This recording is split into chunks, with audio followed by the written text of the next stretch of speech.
Afternoon, everyone. Welcome to the monthly Data Science Across Disciplines Research Group webinar series. Today we have as our presenter Siddharth de Souza, who is a postdoctoral researcher at the Global Data Justice Project in the Netherlands. Prior to joining Tilburg University in the Netherlands, he worked as a German Chancellor Fellow at the Max Planck Foundation for International Peace and Rule of Law, and as a Judicial Clerk at the High Court of Delhi. Siddharth is the founder of Justice Adda, a legal design social venture in India, and a researcher at the Feminist Approaches to Labor Collectives. Thank you very much for being here with us today, and we look forward to your presentation, Sid. Thank you very much, Charis and Anthony, and thank you everyone for attending. I'm just going to share my screen and then we can begin. So I'm going to talk to you today about a podcast called Resist and Reboot and some reflections from it. The podcast is a project at the Global Data Justice Initiative at Tilburg University that my colleague Gargi Sharma and I co-host.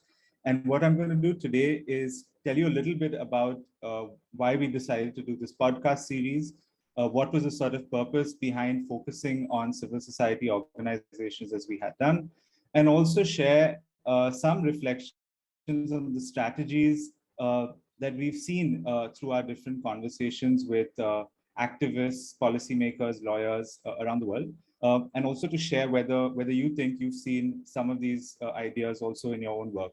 In the third part of the presentation, I will then reflect on what do some of these strategies mean at two levels. One is at the level of law, and in terms of what this actually means for data governance, and at the level of design, which is how we can actually think of lawmaking and think of regulation, which considers experiences of people and their lived and material realities when we are conceptualizing different ideas and concepts around data and data governance. So a little bit about, before we begin and talk about the podcast, a little bit about the Global Data Justice Project at Tilburg University. So we're a project led by Lynette Taylor, and what we try and do in this project is ask the following questions. The first question that we're interested in is how can data technologies be governed at a global level? And in order to have a discussion at a global level, what does it actually mean to consider debates that exist across borders, across cultures? And if we are to do this, what kind of debate do we need, which is still global, but has a sort of meaningful materializing in different contexts? The other question that we seek to ask is how do we reconcile ideas of data markets and technology firms that are global with regulation that is local? So in our work, a lot of it is to think of whether it's possible to come up with a set of global norms around investigating what does actually data justice look like when we are to think of norms that exist across boundaries. And we also do work, for instance, at the moment, we're doing some work on what is happening to big tech companies in Europe after the pandemic, and what are the ways to regulate, ways in which they are sort of moving into new markets and new economies, and how can we ensure that regulation keeps up with the ways in which the sort of market is changing. One of the aspirations for the podcast series was that we were interested in thinking about data governance, not from a sort of top-down level, but rather how it materializes at a grassroots level. So we were interested in understanding what was the role that communities and community organizations play in safeguarding digital rights. We were also interested in what kind of strategies and methods that they use when thinking around data governance. In doing so and in having these conversations, we were interested not just in terms of the ways in which civil society organizations intervene, but also how they work with each other in a form of coalition building in terms of developing strategies and in sort of creating an ecosystem that can safeguard digital rights. And then the final aspect that we were really interested in looking at was what are the sort of everyday challenges that are faced by CSOs in the digital rights space. So one of the purposes of creating this podcast was to find out the ways in which individual and group claims and liberties are articulated. We were interested in seeing whether the forms in which this is articulated, the ways in which it is shared, differ from context to context. Are there sort of cross-border solidarities that emerge? Are there coalitions that emerge Are there particular strategies that are unique to a particular place that can also find resonance in other geographies? We were also interested in looking at what is the role that civil society organizations play in documenting exclusions and denials that take place as a result of technology interventions. So for instance, in India, we have a biometric ID project called Aadhaar, which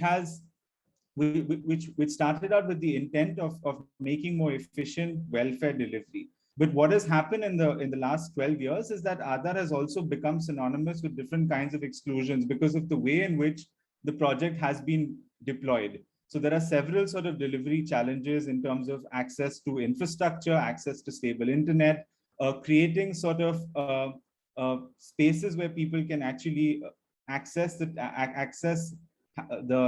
IDs. So one of the things that we want to have in this conversation is what are the ways in which different organizations are documenting exclusions that are taking place.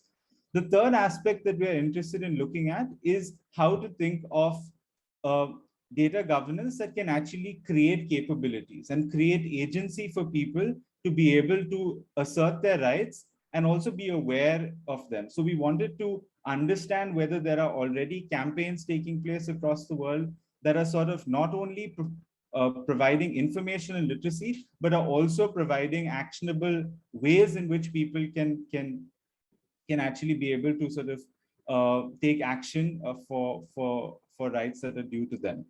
And then the last point that we were interested in thinking about was how do we engage with institutions to provide alternative spaces and alternative coalitions that can come together to build solidarity. So is there a way in which if civil society organizations are working in different geographies, is there a way in which to sort of build different spaces to challenge the ways in which sort of dominant ideas of data governance take place?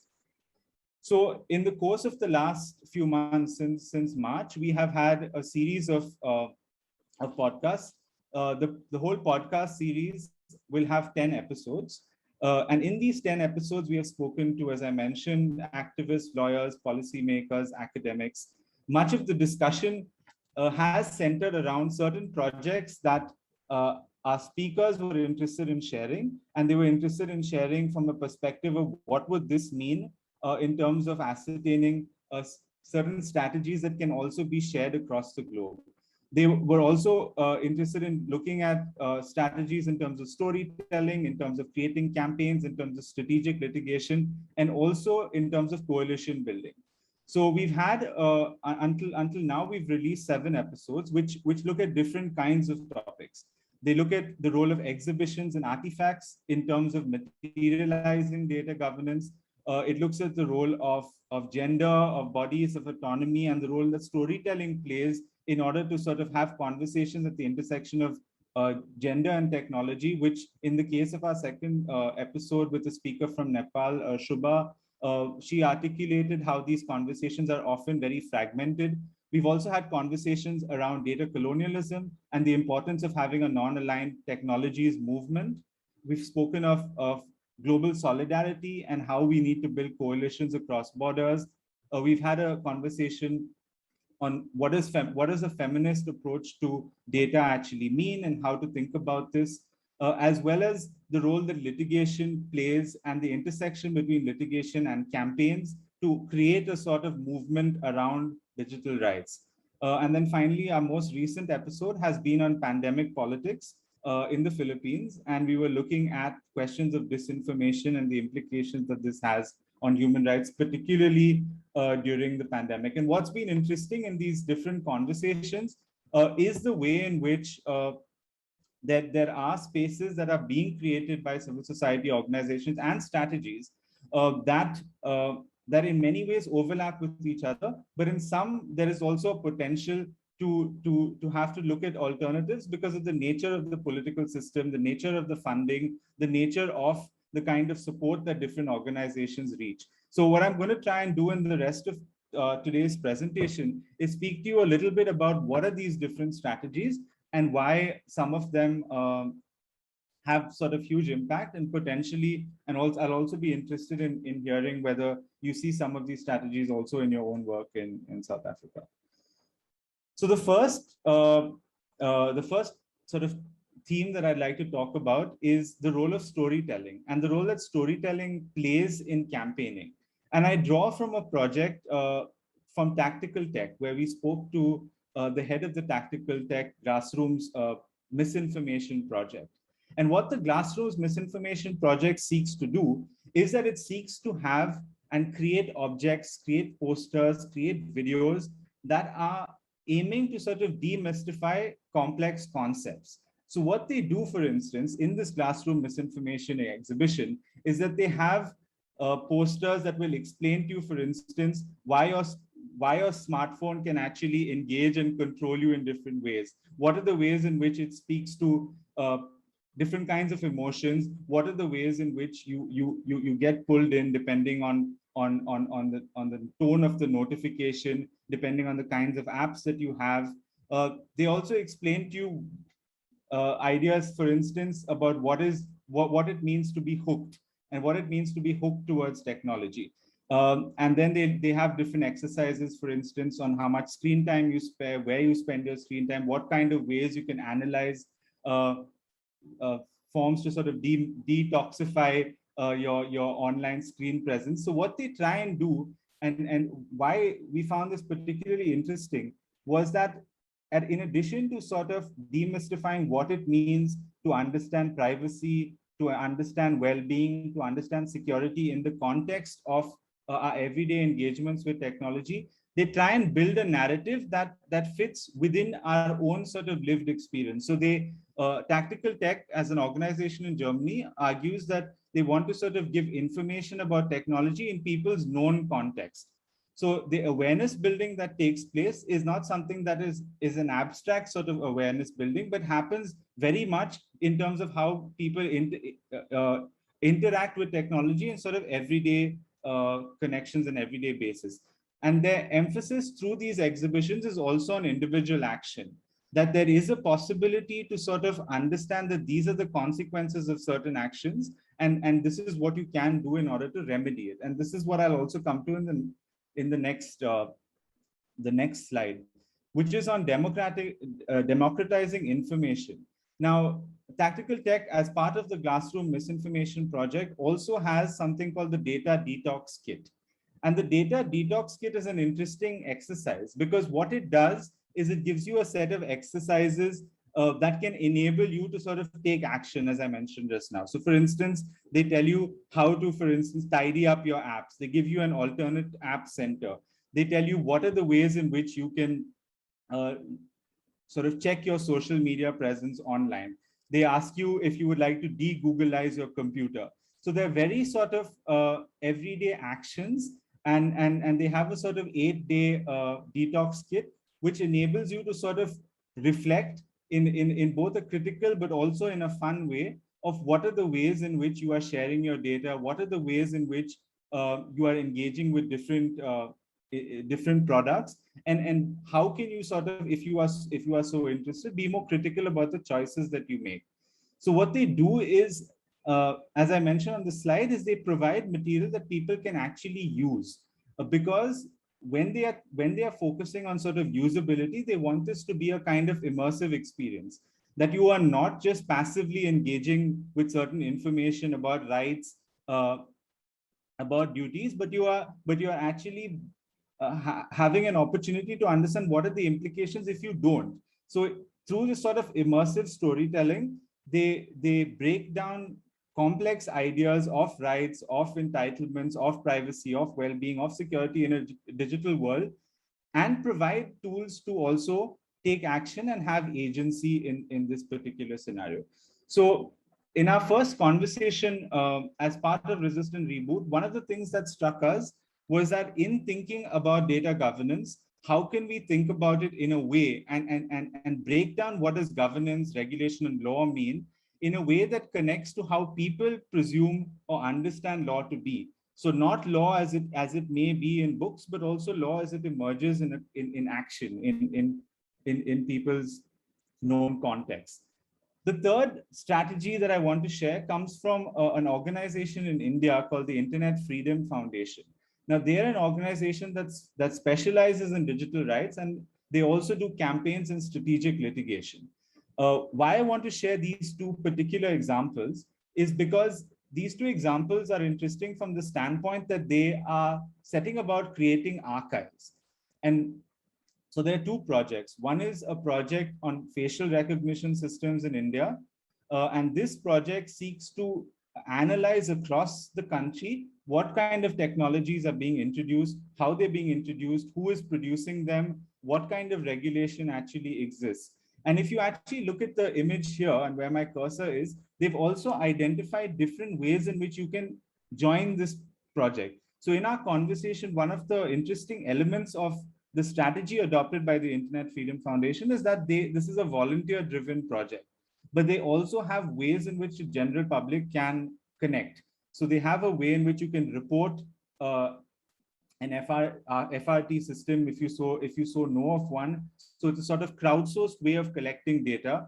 They also have ways in which you can sign a petition with a letter that's already drafted to them, which they have sent to the Prime Minister to raise certain questions about the implications of such technology. They have a column where they have case studies across the country about what are the sort of challenges that emerge in adopting such technology. And then they have freedom of information requests, so the RTIs, where they ask specific questions to get more data on what is the policies of different state governments and the central government on the implementation of such projects. The second project that I mentioned here is called the Zombie Tracker. And the Zombie Tracker it's an interesting name. And the reason why they call it a Zombie Tracker is because they're looking at one particular section of the Information and Technology Act in India, which was declared unconstitutional and deemed unconstitutional by the Supreme Court. And this provision was in regards to what is considered offensive in online messaging. And this was, in the judgment of the Supreme Court in 2015, this was seen to be unconstitutional because it contravened with freedom of expression in the Indian Constitution. What has happened since, however, is that on account of an executive and legislative inaction, where the Parliament of India hasn't actually amended this particular legislation to remove Section 66A, in different district courts in the country, as well as police stations, people continue to be charged for this section. So what they've identified is that this has created a sort of legal zombie, as they call it, where even though this provision is seen to be unconstitutional, it continues to exist and people are continuing to be charged. And why these two projects assume importance in thinking of data governance from below is that this organization is creating an ecosystem around collecting instances and data that is volunteer driven and that emerges from below, because there isn't an articulation of the fact of why these continue to be problems. So one of the strategies that this organization does is it creates a sort of conversation around challenges in technology and regulation, and also builds up a kind of database, builds up information around it, and on that basis presents and prepares potential for strategic litigation at a later stage. So it prepares the groundwork through these different projects by creating these resources, and then has the basis upon which an intervention can take place. The next strategy that I think could be of interest to all of you is the idea of pluralizing vocabularies. And in another conversation that we had with Ulysses Mehaes, is that who started and co-founded the non-aligned technologies movement, was the importance of diversifying and pluralizing the conversation about people's experiences with data and technology, and also their understandings of how these technologies are developed. So the non-aligned tech movement is an interesting case where there is a sort of interest and there's a sort of motivation to collect and encourage multiple and different approaches to what data governance can be. So to move beyond an understanding that there may just be one way of regulating it, but how can we actually think of regulation that takes place at a local, at a domestic, and at a national level? So what are the ways in which a regulation can also be plural in its conceptualization? The other aspect is that as part of this non-aligned tech movement, and I provided the source of, if you're interested in finding out more, what they seek to do is also create coalitions and spaces for awareness, for literacy, for alternative tech. And one of the interesting ways in which they see themselves is not just to ask for new voices to find a seat at the table, but also create new tables and new communities around who can challenge, who can ask questions about what it actually means to think of ideas of data governance, data justice, communities around data governance. And so the non-aligned tech movement is one such coalition that is trying to find a space that can exist at a global level, that can also exist at a national level, and how these different spaces can share experiences, share readings, share case studies, and find communities around those who are interested in reimagining what data governance might look like, taking into account a wide variety of experiences of people and their lives, rather than a sort of doctrinal top-down approach to how law and regulation may otherwise be made. The next idea that I wanted to share with you, and a strategy, comes from a conversation with Chennai Chair, who was a Mozilla Fellow and did a project called My Data Rights Africa. And she introduces a feminist approach to her project on looking at data rights. And the following questions assume importance. One is the question that she asks is, who is being represented when we think of data governance and when we think of rights? Whose interests are being centered? And what are the implications of context when rights are conceptualized, when governance the governance frameworks emerge, and also what is the sort of nature of power and the power imbalances that actually come to the fore when we are constructing certain regulation and regulatory practices. So we have this situation where in thinking about data governance, we not only need to think about what kind of concepts we are using and what kind of vocabularies we are using, but also need to sort of ask the question of who are we representing in data governance. And this was one of the sort of takeaways from having a conversation with organizations that are engaged not just in representing and amplifying voices that otherwise may not make it into regulatory context, but also are finding ways in order to ensure that the law is not so removed from the practice of it.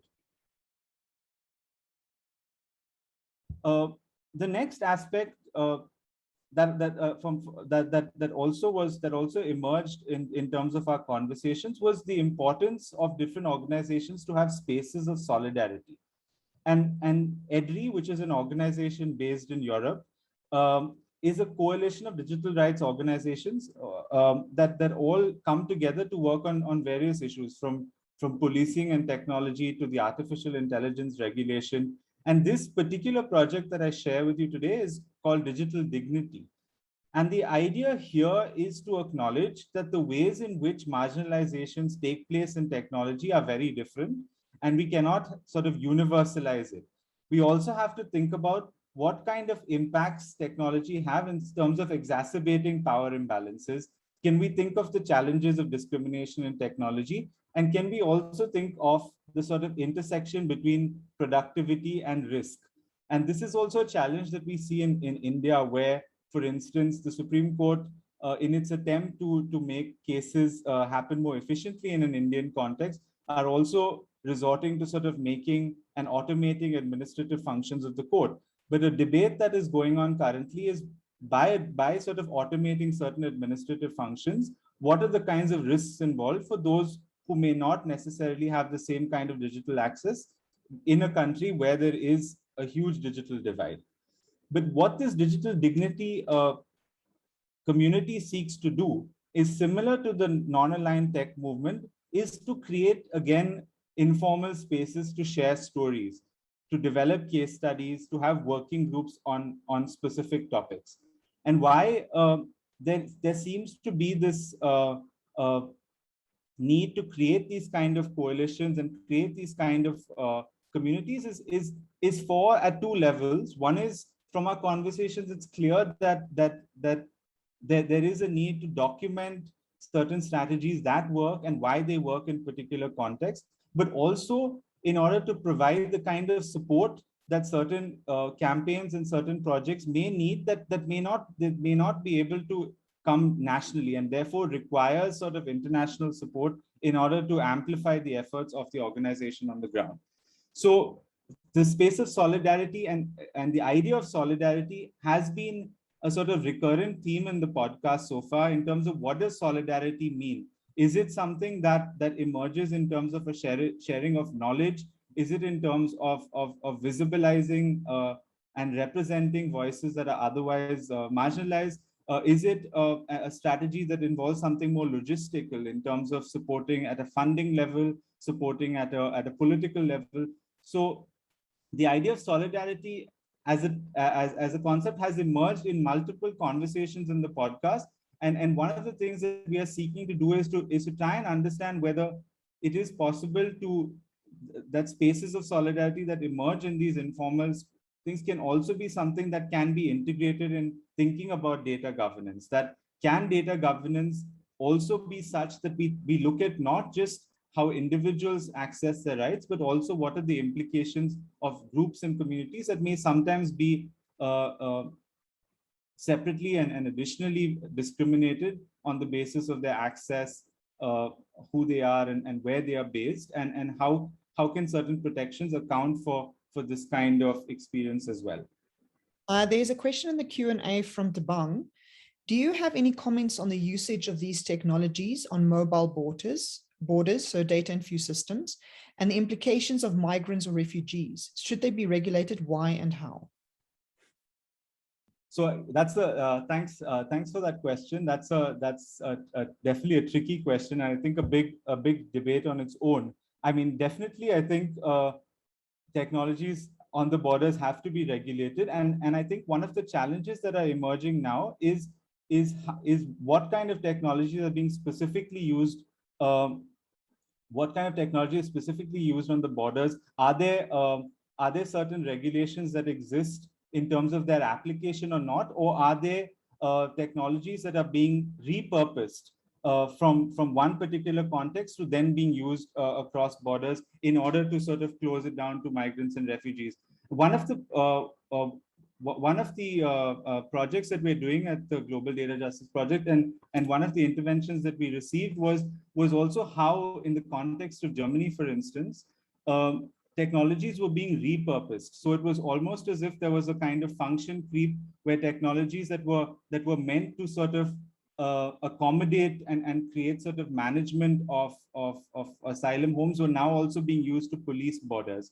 So to the question of how they can be regulated, I think we need to start by asking what is the technology that is being used, why it's being used in that particular context, and also what are the kinds of safeguards in terms of the afterlife of this technology in this particular context. In the conversations we've had until now, we haven't specifically dealt with a lot of questions on migration and borders. So this is something that I don't have direct experience of, but thank you for asking that. And I mean, we can, if there are others also who have worked on this, happy to come back to this later. I'll just go on to my next slide, which is again to come back to one of the strategies that Tactical Tech in the Glassroom exhibition uses, and this is something that what assumed importance in terms of their approach to looking at governance and looking at regulation is that they saw material as something that was not necessarily only their province, but something that they could that others could use in order to make it sort of portable, adaptable, and use in their own context. So they've actually created a kind of DIY, do-it-yourself exhibition where you can host it, you can make it more specific to your context, and then on that basis also revisit and localize the kind of information. So you have this strategy where creating information, creating awareness is not just something that is top down, but actually is something that can be taken from the ground up. So I now come to the sort of third part of my presentation. What I've tried to do so far is draw from the different conversations that we've had and share a little bit about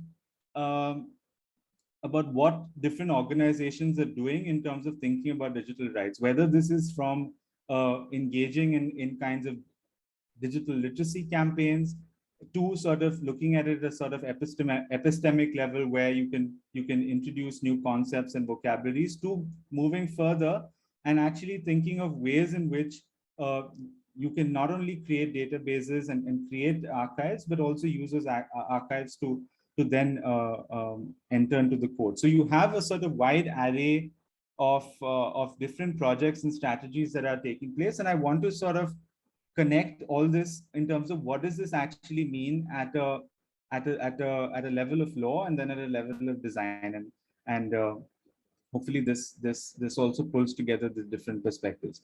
So one of the things that in thinking about these different conversations in the podcast, one of the things that assumed importance for me was this idea that we needed to move beyond thinking of law as a sort of monolithic entity, but rather one that is able to capture resistances, movements, but also a plurality of perspectives. So it became clear that the ways in which rights were being articulated, the ways in which rights were being sort of put forward and advanced were in the form of different kinds of local movements and strategies that in some way demystified what the law was. So through these different conversations, through storytelling, we had a kind of plurality of perspective that emerged.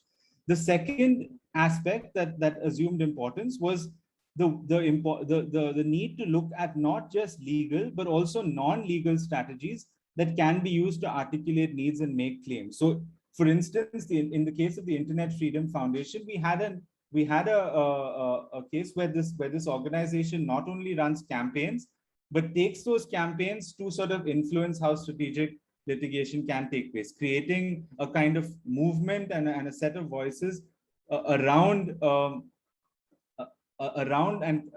particular issue. In their case, they looked at the zombie tracker and the facial recognition technology.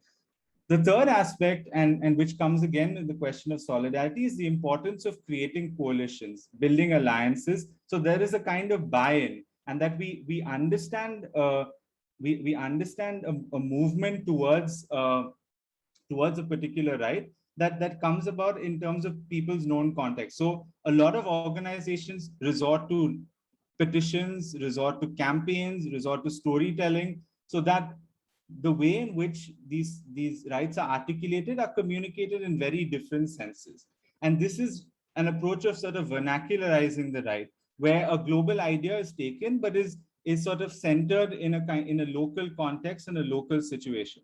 So again, we have different kinds of strategies to think of what does this mean for the law, in a sense that we are moving from law making that considers not just institutions that are making it, but also law as it is experienced, whether it's experienced in communities, by civil society organizations, whether it's experienced in different kinds of vocabularies than others. So through these conversations, we are hoping to sort of problematize how lawmaking can incorporate and take into account these different narratives that emerge from the ground up.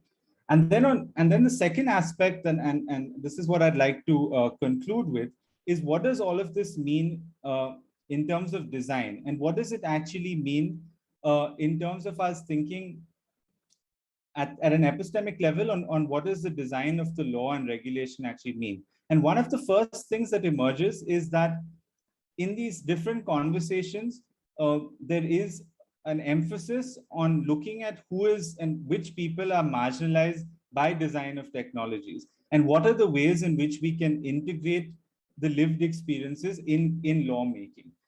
How can we also look at lawmaking in terms of a plural perspective, such that we can integrate different practices, imaginaries, and epistemologies around how technology works and is appropriated.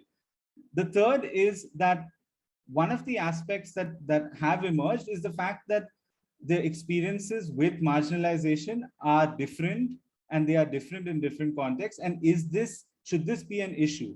Can we rather not integrate the way in which conflict and contestation exists because of how data intersects with economic, technological, and political power, and find ways to actually account for this in terms of creating regulation that is able to account for such diversity? The fourth is thinking of regulating in a way that can fit in many worlds. So can we take into account place-based context? Can we take into account ideas that emerge from some of the solidarity spaces that I've introduced and then spoken about a little bit? And then finally, ensure that when we are talking of a debate on who controls data, we also ask the question of who is represented, as the question just emerged in terms of migration. If we are to think about this in terms of how an organization would look at this, and think of the different strategies that I've spoken to today, there is not just an engagement with articulating what are the challenges that people will face when they have to integrate and work with this technology. What are the kinds of exclusions that emerge?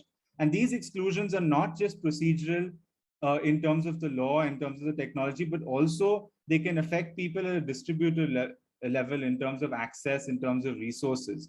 So what does it then mean if we are to think of regulation? What kind of agency does this individual have?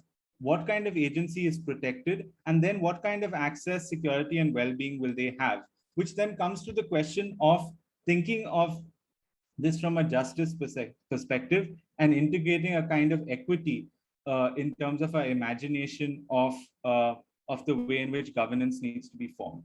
So in today's presentation, what I've tried to do is speak to and introduce you to some of the conversations that we've had. And our purpose at the start was really to learn from what is happening in different contexts and understand what are the everyday challenges of speaking of digital rights, whether you're speaking about in India, in the Philippines, in Brazil, and try and look at what kind of strategies will demystify the conversation around digital rights, both in terms of awareness, but also in terms of creating coalitions, developing litigation models.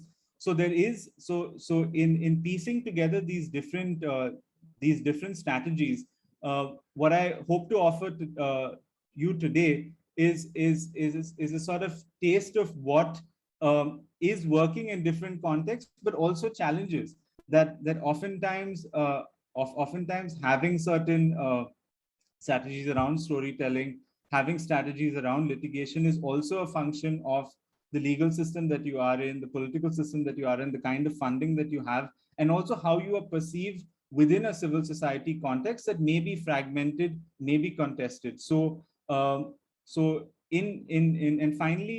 thinking of data governance from below and thinking of data governance from a civil society perspective, what has emerged as important is an emphasis on ensuring that in addition to creating awareness and creating literacy around digital rights, there is also a need to create agency such that people can take ownership and take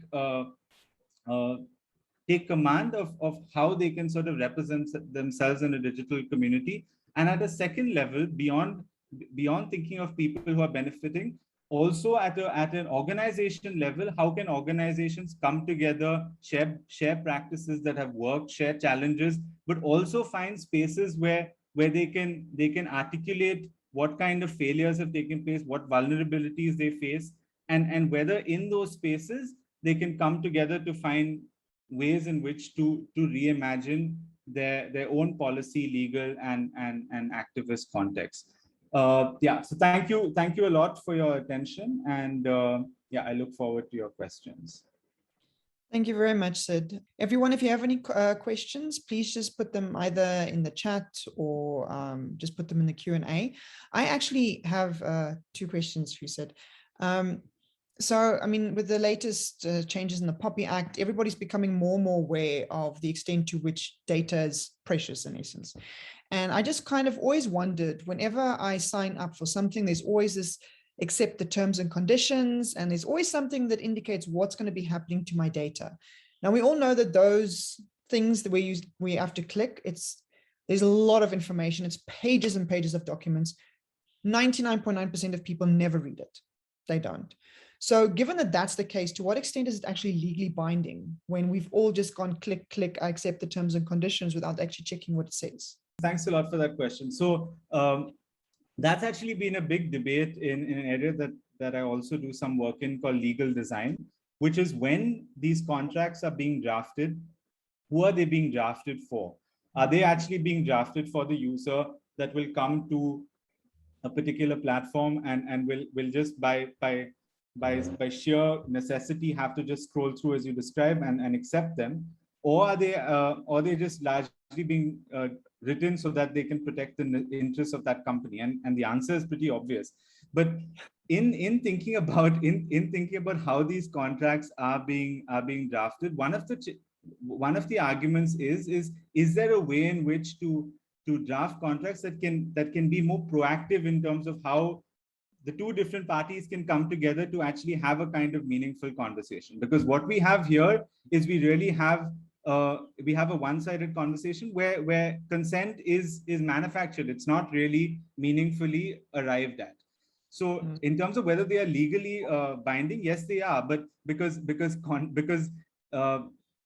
unfortunately, the use of plain language law, which is the use of simple language, of visualization, continues to remain sort of peripheral. So in one of the and there's actually a great project in South Africa called Comic Contracts, which tries to break down contracts and use comical representations to understand who are the parties to the contract, what are the kinds of considerations, so in terms of what are your rights, what are your duties, and also like what are the obligations that you may have. So it sort of breaks down the design of the contract into material ways in which people can engage with it. And I think one of the challenges will really be how do we sort of how do we sort of design contracts that can be more proactive in nature, such that the design is not to penalize a party for a default, but rather to have a kind of shared understanding. Of course, this is more theoretical than otherwise, but this is actually happening more and more, that we need to find ways to contract such that people can come together. And there was a sort of consumer rights organization that read one of the contracts of a big tech company, and it took them 8 hours to do so. And in doing this sort of exhibition and this representation, it really showed the impracticalities of having contracts drafted the way they are. So yeah, so at both a design level and a storytelling, there is movement around rethinking how contracts exist and why they exist, but there isn't yet a lot of adoption of it at this point. Then I also have another question, especially in your last slide, you spoke about agency and then the link obviously to data justice. And basically my question revolves around, to what extent do I actually own my own data? And I'll give you just a very simple example. We go to the doctor, they do tests, they write tons of notes regarding our health, but I don't have direct access to that. It's not like I can go online and there's a portal that allows me direct access to that. If I want the data to be sent to another doctor, it's usually via their system. It's not like they give me the data to take to my doctor necessarily. And so I've always wondered, to what extent do I actually own that data then, if I don't have direct access to it? So I think this would also be a specific to the national jurisdiction, and in this case, South Africa. So I don't know the specifics of what this would mean in South Africa, but for instance, we've had an interesting case recently. So in India, and maybe that'll discuss this a little bit further, where in order to register for the vaccine, the COVID vaccine, we had to use a platform and use an app. And And if we registered on this app, we would get a slot, and we could book ourselves for both slots. And it was all done through this platform. What was later found was that as a consequence of using this app, a lot of people also got a digital ID, a digital health ID, which was not announced officially, but we were sort of, some Indian citizens were given a health ID by the government without really clarifying what was this health ID. And as of today, actually, this health ID has now been announced. So you have a situation where in India, for instance, we do not yet have the personal data protection law has not yet been passed. So there is ambiguity in terms of, as you said, in the South African context, what really happens to this data, who is controlling it, how it's being protected, and also what are the kinds of recourse that we have in order to be able to take action in case of illegal use of this data. So this is an ongoing debate here as well, and at another level also, where creating of sort of new ID systems and tech systems without the necessary regulation are creating these kind of gaps between how we are thinking of technical fixes without the kind of infrastructure within which these technical fixes are being introduced. So also raising the question of whether we need a sort of broader approach which considers a political economy within which we think about data, think about ID, and thereby also think about regulation. Thank you. Colleagues, if there aren't any other questions for Sid, please just be assured that this has been recorded. It will be on the website available for you. And I'm sure that Sid wouldn't mind if any of you emailed him with more of your questions or points of discussion. So I just want to thank you once more for your time and for your wonderful presentation. And for the attendees, next month, we'll be listening to a presentation with Daria Fanucci, who is the Technical Director at Asazi Consulting, which is a South African company. So have a good afternoon, everyone, and thank you for your participation. Thank you very much for the invitation, and thank you to everyone who attended. The University of Johannesburg, the future reimagined.